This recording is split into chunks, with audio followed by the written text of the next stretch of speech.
Cooperative bank में छोटे ऋण धारकों को नव वर्ष में राहत प्रदान करने के लिए प्रदेश के मुख्यमंत्री सुखविंदर सिंह सुक्खू ने वन टाइम सेटलमेंट स्कीम को फिर से आरंभ करने का ऐलान किया है, ताकि छोटे कारोबारियों को राहत मिल सके और सहकारी बैंकों में ऋणों की रिकवरी अधिक हो। जब पिछली बार ये योजना आरंभ की गई थी तो करीबन 142 करोड़ बैंकों ने रिकवरी की थी। इस बार भी सरकार उम्मीद कर रही है कि इस योजना से बैंकों के हालात सुधरेंगे। इस घोषणा का स्वागत करते हुए निवर्तमान व्यापार मंडल अध्यक्ष मुकेश गुप्ता ने अपनी प्रतिक्रिया दी और कहा कि वो इस फैसले का स्वागत करते हैं, लेकिन इसकी वजह से कई उन लोगों को भी फायदा पहुंचाया जाता है जो इसके पात्र ही नहीं है। निवर्तमान व्यापार मंडल मुकेश गुप्ता ने कहा कि वन टाइम सेटलमेंट स्कीम का वो स्वागत करते हैं, इससे ऋण धारकों को राहत मिलेगी, लेकिन सरकार को उन शेयर धारकों के बारे में सोचना चाहिए जिनका पैसा इस बैंक में लगा है। उन्हें बैंक द्वारा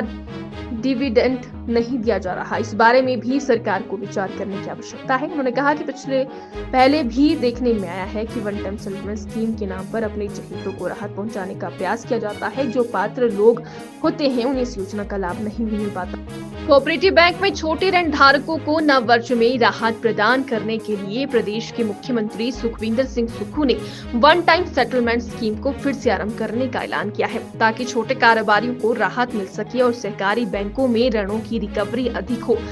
जब पिछली बार ये योजना आरंभ की गई थी तो करीबन 142 करोड़ बैंकों ने रिकवरी की थी। इस बार भी सरकार उम्मीद कर रही है कि इस योजना से बैंकों के हालात सुधरेंगे। इस घोषणा का स्वागत करते हुए निवर्तमान व्यापार मंडल अध्यक्ष मुकेश गुप्ता ने अपनी प्रतिक्रिया दी और कहा कि वो इस फैसले का स्वागत करते हैं, लेकिन इसकी वजह से कई उन लोगों को भी फायदा पहुंचाया जाता है जो इसके पात्र ही नहीं है। निवर्तमान व्यापार मंडल मुकेश गुप्ता ने कहा कि वन टाइम सेटलमेंट स्कीम का वो स्वागत करते हैं, इससे ऋण धारकों को राहत मिलेगी, लेकिन सरकार को उन शेयर धारकों के बारे में सोचना चाहिए जिनका पैसा इस बैंक में लगा है। उन्हें बैंक द्वारा डिविडेंड नहीं दिया जा रहा, इस बारे में भी सरकार को विचार करने की आवश्यकता है। उन्होंने कहा कि पहले भी देखने में आया है कि वन टाइम सेटलमेंट स्कीम के नाम पर अपने चहेतों को राहत पहुंचाने का प्रयास किया जाता है। जो पात्र लोग होते हैं उन्हें इस योजना का लाभ नहीं मिल पाता। देखिए, मेरा तो मानना ये है कि जो OTS स्कीम है जो छोटे लोगों के लिए जो लाई गई है, लाने की बात सरकार कर रही है, वो ठीक है, लेकिन कई जगह पर ऐसा भी है कि जो OTS स्कीम है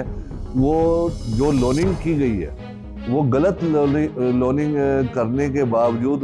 अगर वो डिफॉल्ट में केस चला गया है तो उसको OTS में ले जाकर उसको सेटलमेंट करने की जो कोशिश अगर ऐसी कोई होती है तो वो बिल्कुल गलत है,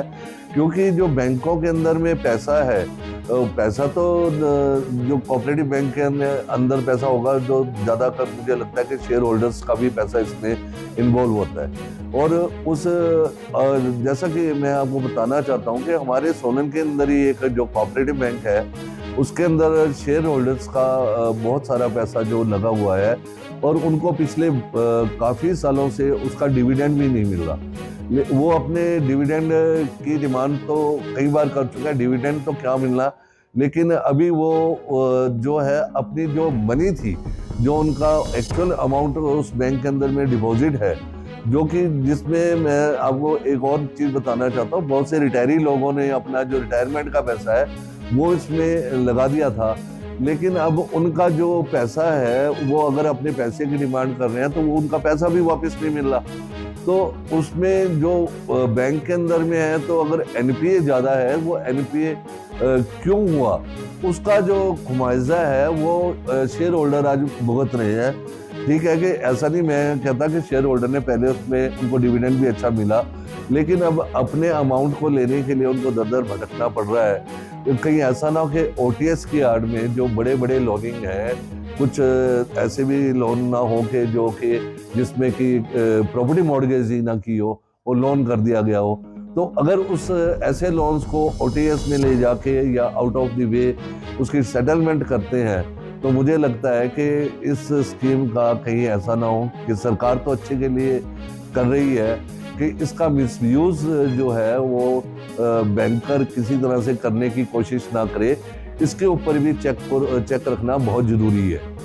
और दूसरा मेरा एक और आपके माध्यम से ही मेरा ये कहना, मैं सरकार से एक ज़रूर मांग करना चाहूँगा कि जो हमारे सोलन का जो कोऑपरेटिव बैंक है, इसके अंदर में जो रिटायरी लोग, गरीब लोगों के जो शेयर्स के अंदर में पैसा लगा है वो उनको वापस नहीं मिल रहा। तो सरकार जहां अब ये छोटे जो लोन्स हैं इनको ओटीएस स्कीम में लाकर सेटलमेंट करना चाह रही है,